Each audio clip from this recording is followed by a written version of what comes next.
Hi everyone, I'm here with my armband and with my daughter Una, who you will occasionally hear. Hi! And we're here to bring you today my favorite armband series. This series is fantastic because it can be very brief, but very effective. You can get a little bit of everything. You can modify it for your own needs, making it a little bit easier using a lighter band if you'd like, or using a wider expansive band, or harder using a shorter band or a heavier band.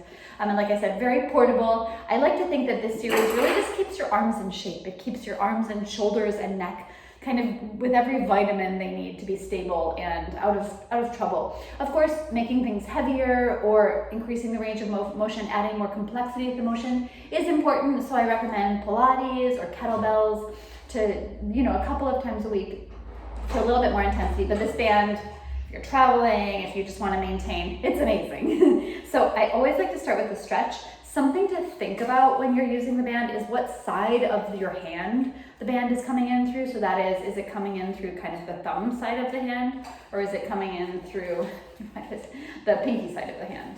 Wait, that way. So either it's coming in this way or it's coming in that way. For the stretching, I'm coming in through the thumb side. And for stretching, I'm like about that wide with a little bit of pressure on the band. I'm coming up and over, and that's good for me today. I kind of intuitively know what's gonna work because I've done this a fair amount. But this is a lovely pectoral stretch.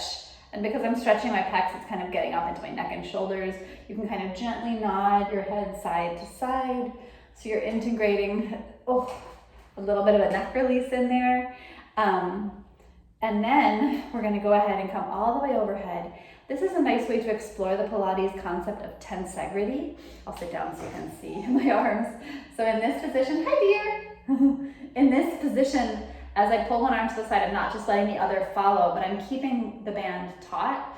So that demonstrates this model of tensegrity that applies to so many of Pilates movements, that we're keeping one joint reaching one way as we articulate another. So a stretch is never mono-directional, if that makes sense.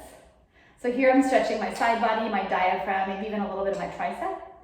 And then I'm staying over to the right for a little bit of triceps here. 10, 9, 8, 7, 6, 5, 4, 3, 2, 1, and coming up and over to do the other side.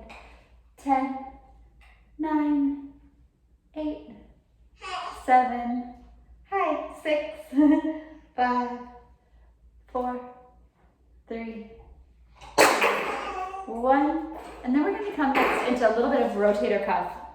For this one, once again, it was wrong because I'm changing my grip. The band is coming in through the pinky edge of the hand to facilitate external rotation. So I'm pulling the band out and coming back in.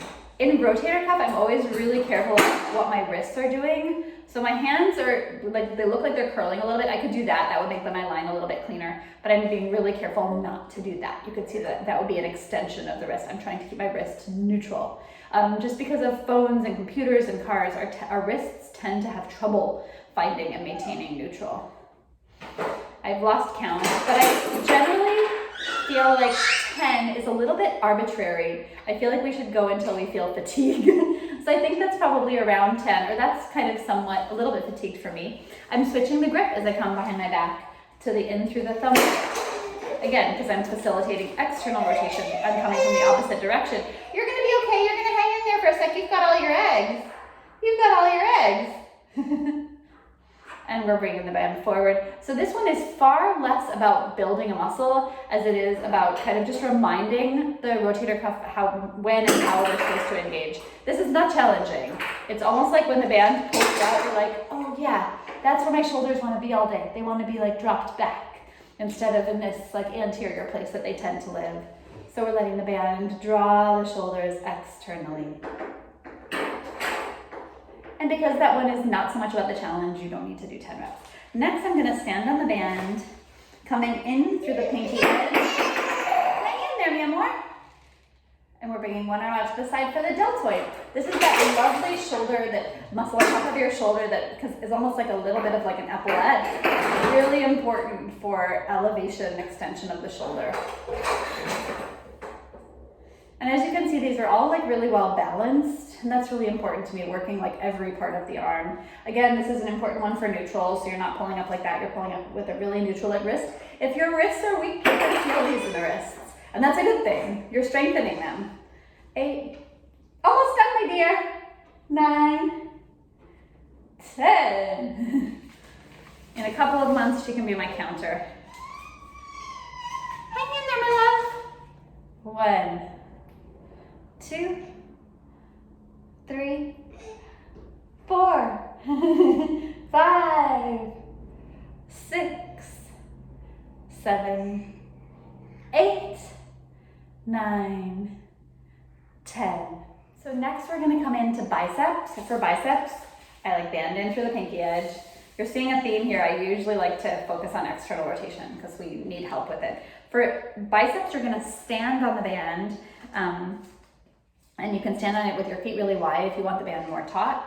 We're bringing the band up to the shoulders. 10, 9, 8, 7, 6, 5, 4, 3, 2, 1. And we're gonna go on to triceps, bringing the band behind you like a jump rope. Band is still in through the, it is in through the thumb edge, so not still. And we're gonna bring one foot behind you. We're balancing on one foot.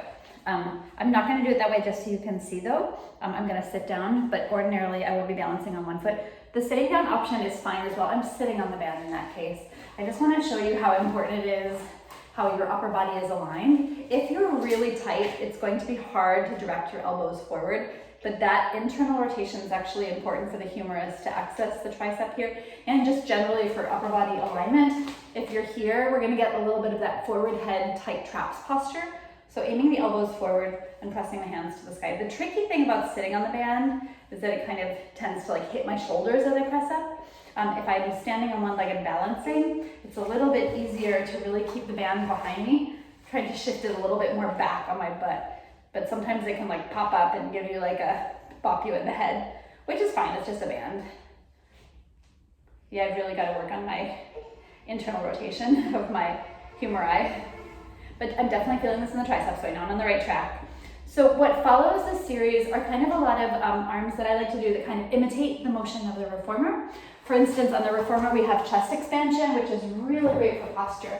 So you can stand to do this. I'm just kneeling so that you see well. You're going to hook your band around something, and with your core engaged and your shoulders stable, we're going to draw the band back and forth. So for this one, don't worry about a huge range of motion. Our shoulder blade actually isn't designed to bring our arm super far behind us. Exploring the range, but not pushing it too much. 3, 4, 5, 6, 7, 8, 9, 10. You can do triceps here. 10, 9, 8, 7. But because I've already been doing this series, I definitely feel my arms. It's enough to skip the reformer section of the arms if you're pressed for time. If you want a little bit more, by all means, go for it. You're gonna really feel super strong. And from here, we're gonna do a bicep curl, switching my grip so the band comes in through my thumbs, and I'm tipping backwards, so I add a little bit of quad work. If you're standing, just walk backwards. This is just for kneelers. 4, 5, 6, 7, 8, 9, 10. And then we're gonna spin around to face the other way for tray arms. Whoop. Almost lost my band there. For tray arms, your band is coming in through the pinky still. Generally, I think the rule of thumb that you see here is that if you're facing forward, the band is coming in through the pinky. If the band is behind you, it's coming in through the thumb, but not for everything. So we're pressing our arms forward like you're holding a tray. This is for your lats, and this one really helps to stabilize the thoracic spine, that mid-back area that often needs a little bit of help. Because again, our posture, we tend to be slumped, so when we stand up straight, we tend to overextend. And taking this into a big hug. Inhale forward, exhale to close, inhale, exhale. 4, 5, 6, 7, 8, 9, 10. And bring my hands behind my head. in through the thumb side.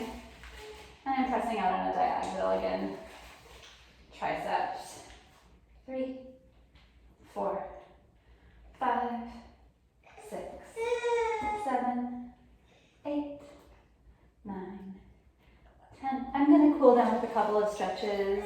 If you have to head out the door, these aren't necessary, but just because that is like a decently long arm series, I'm gonna stretch out the deltoid and rhomboids by coming onto all fours. I'm gonna take one arm underneath my body and come to land down on the opposite shoulder. A little bit of a stretch behind the shoulder there. Not too long for me here because my little one is running out of patience, but a lovely upper back stretch. A few deep breaths there.